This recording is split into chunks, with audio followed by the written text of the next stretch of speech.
There are more laws here in Deuteronomy 25. One section is about a man taking his dead brother's wife to give her a son if she didn't have one yet, to carry on the family name. We saw that law play out in the story of Judah and Tamar. The Israelites are commanded to not cheat each other. Having two kinds of weights means having unfair weights. One is lighter and the other heavier, so that you can use the one that works in your favor. I know these laws can feel tedious, especially when we've seen them before in other places, in other ways. But God does things on purpose, for a purpose. Did you know that Jesus quoted Deuteronomy more than any other book? When Jesus faced Satan in his temptation after his 40-day fast, all those verses he quoted to stand against Satan were from Deuteronomy.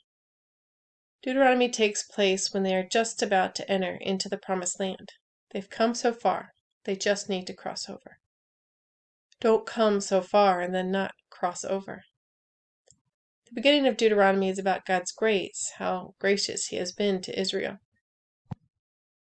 At the end of Deuteronomy, we will again read about God's grace.